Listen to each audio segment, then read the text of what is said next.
Exam hall के अंदर time management कैसे करें। स्टूडेंट्स के सवाल आ रहे हैं कि सर एमसीक्यू करने जाते हैं तो लग रहा है डिस्क्रिप्टिव छूट रहा है, और डिस्क्रिप्टिव करने जा रहे हैं तो लग रहा है एमसीक्यू छूट रहा है। कोई भी पूरा कर नहीं पा रहे और एकदम से हड़बड़ा जा रहे हैं। अगर आप ये सवाल से परेशान हैं, या फिर आपको ऐसा लग रहा है कि सब कुछ आने के बाद भी एग्जाम में हो क्यों नहीं रहा है, तो आपको वीडियो पूरा देखना है और समझना है, जिससे कि अब आने वाला एग्जाम में आप और डैमेज ना करें।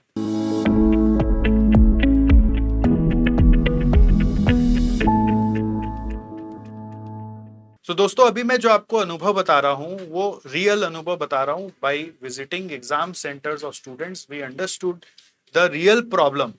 तो आप अगर उनमें से एक हैं तो ऐसा आपके साथ ना हो, प्लीज इसलिए समझने का कोशिश करिएगा। वीडियो स्क्रीन पे इसलिए चला रहे कि ये समझाया जाए कि ये रियल हम लोगों ने ग्रास रूट में जाके फील किया है, वही आपको बता रहे हैं। तो सबसे पहला चीज, आप लोगों को एक चीज करना जरूरी है कि जब मान लीजिए घर से निकल गए एग्जाम्पल के लिए, और आप ऐसा सोचो कि अगर आपका घर दूर है एग्जाम सेंटर से, तो एग्जाम के 1 घंटा पहले तक मेरे नजर में कुछ और पढ़ने का जरूरत नहीं होना चाहिए। एग्जाम के 1 घंटा पहले, मतलब अगर 10 बजे एग्जाम स्टार्ट हो रहा है तो 9 बजे से अब नहीं पढ़ेंगे। अगर आपका 2 बजे से एग्जाम चालू हो रहा है तो 1 बजे से कुछ नहीं पढ़ेंगे। क्यों नहीं पढ़ेंगे? क्योंकि कुछ टाइम दिमाग को देना पड़ेगा सोक करने के लिए, एब्जॉर्ब करने के लिए। जैसे गीला कपड़ा को अगर धूप में रख दोगे तो तुरंत वो सूख जाएगा क्या? नहीं, उसको सूखने में वक्त लगेगा। वैसे ही इतना जो आप कंटेंट दिमाग को पिलाए हो, वो उसको सोक करने में टाइम लगाता है। तो वो सोकिंग टाइम कम से कम 1 घंटा तो दोगे। हिसाब से soaking time is 3 hours, but फिर भी 1 घंटा पहले मैं बोल रहा हूँ तुम लोग एकदम स्टॉप कर दो पढ़ाई करना। ठीक है? वो मैं देखा क्या कि अगर 10 बजे एग्जाम है तो 9:45 पे पेपर मिल रहा है, बट 9:46 47 तक तो स्टूडेंट बाहर खड़ा होकर पढ़ने का कोशिश कर रहा है। उसको पकड़ पकड़ के हम लोग अंदर भेज रहे हैं, भाई अब अंदर जाओ, अब क्या कर रहे हो तुम। तो ऐसा प्रॉब्लम मत कर खड़ा करो अपने लिए कि आप दिमाग में जो पढ़ के आए वो सेट ही नहीं होने दे रहे हो और 9:46 तक पढ़ रहे हो। 15 मिनट पहले एग्जाम हॉल में पेपर हाथ में मिल जाता है। ठीक है? एग्जाम हॉल में हाथ में पेपर मिलता है, तो आपको आइडियली आधे घंटे पहले अंदर घुस के जाके बैठ जाना है और वहां पे रेस्ट करना है, रिलैक्स करना है, अंदर अपने सीट के ऊपर अपने अपने एनवायरमेंट में जाके सोक होना है, यूज टू होना है कि वो एनवायरमेंट आपको अटैक ना कर दे। करेक्ट? वहां पे सब सेटल वेटल करके बैठे रहो। 15 मिनट पहले पेपर मिले तो 15 मिनट्स तक प्लानिंग करो कि कैसे अपना 3 घंटा को यूज करोगे। वो 15 मिनट्स को एसेट समझिए। अब आप मान लीजिए पहुंच रहे भागते भागते, उस 15 मिनट्स को यूज नहीं कर पा रहे तो कहीं नुकसान हो रहा है। 15 मिनट्स को यूज करना है प्लानिंग के लिए। और प्लानिंग कैसा है? बहुत सिंपल है। मैंने आज स्टूडेंट्स को जब नर्वस देखा तो मेरे को क्लिक किया कि ये वाला प्लानिंग इनको बताते हैं, दिस विल हेल्प देम। तो प्लानिंग क्या है? पहले आप फर्स्ट 30 मार्क्स को ग्रैब करें। फर्स्ट 30 मार्क्स कहाँ पे? एमसीक्यू में। अब मैं आज के एग्जाम हॉल में विजिट किया तो मेरे को सुनने में आया, स्टूडेंट्स लोग बोल रहे थे कि सर एमसीक्यू तो हम लोग लास्ट में करेंगे। मतलब क्यों करेंगे लास्ट में? तो उनका कहना था कि सर एमसीक्यू हम लास्ट में इसलिए करेंगे जिससे कि वो इजी होता है ना, तो पहले सारा दिमाग हार्ड हार्ड पे लगा लेते हैं और फिर उसके बाद जो इजी इजी वो लास्ट में कर लेंगे। तो मैंने बोला अगर हार्ड करने गए और उसमें दिमाग अपसेट हो गया तो जो इजी आता हुआ था वो भी क्लिक नहीं करेगा। ऐसा भी तो हो सकता है। तो सर क्या करें? पहले एमसीक्यू करना है क्योंकि वो इजी है। 30 मार्क्स आपको आराम से उसमें 20 तो मिल ही जाएगा आराम से। मतलब कोई एवरेज प्रिपरेशन भी किया हुआ है, एमसीक्यू प्रीवियस ईयर पेपर का, एमसीक्यू बैंक का सॉल्व किया हुआ है, तो उसका 30 में 20 आ सकता है। ठीक है? तो 20 मार्क्स को कैप्चर करना है और उसके लिए फर्स्ट 1 आवर फिक्स करो ना। जैसे आपको 1.8 मिनट्स मिलता है पर मार्क, तो इंटू 30 करेंगे तो 54 मिनट्स अलाउड है। आप 1 आवर फिक्स करके उसमें देखो कि कितना आप 30 मार्क्स में ग्रैब कर पा रहे हो। अगर आपसे 10 ही एमसीक्यू हुआ तो 20 मार्क्स हो गया, तो बाकी 5 एक बार छोड़ के आप आगे बढ़ जाइए। नेक्स्ट आपका फोकस होना चाहिए नेक्स्ट 30 मार्क्स के लिए। नेक्स्ट 30 मतलब 14 इंटू 2, 2 क्वेश्चन 28 मार्क्स के लिए। That is your second part of your exam.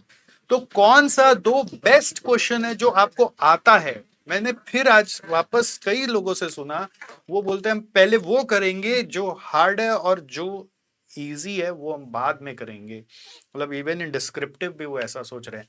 मैं बोल रहा हूँ भाई साहब ऐसा ब्लंडर करोगे तो फिर हार्ड में तो लॉस्ट हो जाओगे।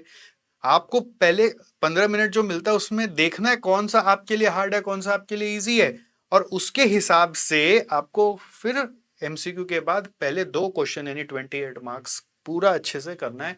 उसके लिए टोटल टाइम अलाउड मान लो फिर 1 घंटा। कोशिश करो 1 घंटा में पहली 5-10 मिनट 15 मिनट बचाने का, बट आप 1 घंटा और फोकस करके 28 मार्क्स कैप्चर करो तो 30 + 28 हो गया 58। फिर 58 के बाद नेक्स्ट 2 क्वेश्चंस पे जाओ। नेक्स्ट 2 क्वेश्चन कौन सा, अगेन जो आपको कंपेरेटिवली अब और इजी लग रहा है आफ्टर डूइंग फर्स्ट 2 क्वेश्चन, तो उन 2 को करो। मतलब थोड़ा इजीएस्ट को पहले किया तो फिर थोड़ा जो इजी है कंपेरेटिव टू ऑल अदर्स उसको बाद नेक्स्ट लेवल पे करेंगे। तो उसमें कितना आप कर पाते हो वो देखो। उसमें हो गया तो एक तरह से आपका 28, 28 और 30 एक तरह से आप देखिए आपने फॉर 20, 56 और 30 86 मार्क्स अटेम्प्ट कर लिया। अभी 1 क्वेश्चन और बचा हुआ है, तो 1 क्वेश्चन और करने के लिए स्क्वीज करो पूरा जो टाइम बचा हुआ था सब मिलाकर वो लास्ट का 1 क्वेश्चन निपटा दो। अब उसमें हार्ड क्वेश्चन ही लास्ट में रहा है तो जितना भी उसका हो सके वर्किंग नोट्स वगैरह जो दिमाग में है उगल के आ जाओ। और बीच बीच में अगर कोई एमसीक्यू छूट गया, मान लीजिए आपने 15 की जगह 10 ही एमसीक्यू किया था, तो जब पहला 2 क्वेश्चन हो जाए फिर एमसीक्यू रिविजिट, फिर जो 2 क्वेश्चन हो जाए फिर से एमसीक्यू रिविजिट, और लास्ट में 1 क्वेश्चन जो बचा हुआ वो निपटा के ही। तो इस तरह से आपका टाइम मैनेजमेंट होगा। तो फर्स्ट 15 मिनट्स आपको प्लानिंग बहुत अच्छे से करना है।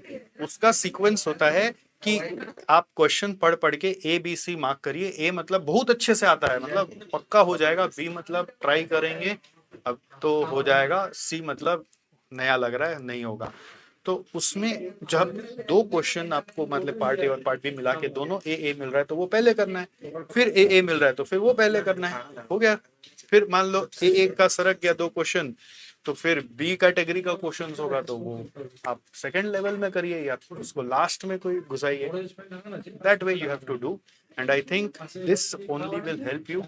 मोस्ट इम्पोर्टेंटली पढ़ाई को कट ऑफ तक रख के लास्ट मोमेंट पे सोकिन होने दीजिए, और सोकिन मतलब सूखने दीजिए, अंदर जो आ चुका है उसको सूखने दीजिए।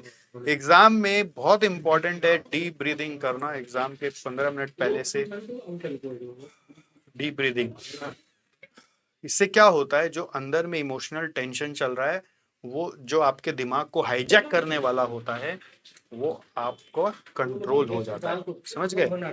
तो अगर आप डीप ब्रीदिंग करते हैं तो it helps you to control your emotional turbulence inside, जिससे आदमी पैनिक होता है और जो चीज आता हुआ वो भी फिर भूल जाता है या silly mistake.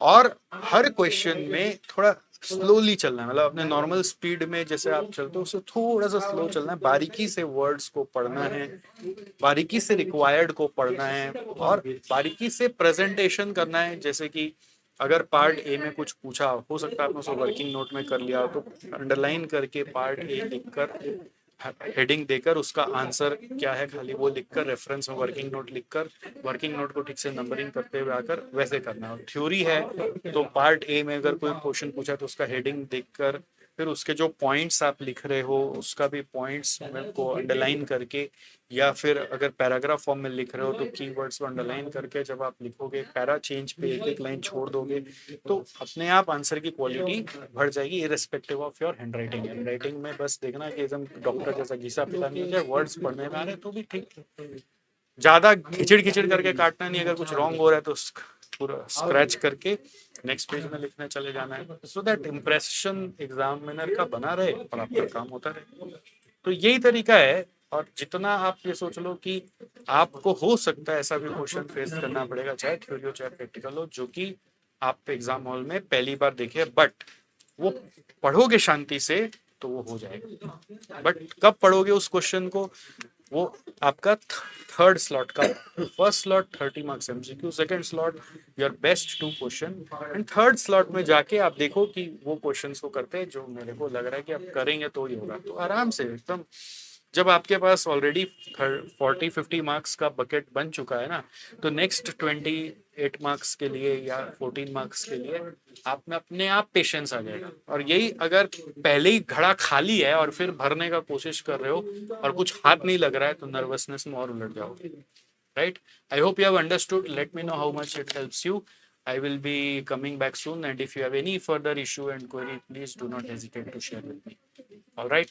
I wish you all the best. And एक बार अगर वीडियो देखा कुछ तो एक अच्छा सा एफर्मेशन लिख देना वीडियो में कमेंट्स में कि इस बार मैं पास हो जाऊंगा.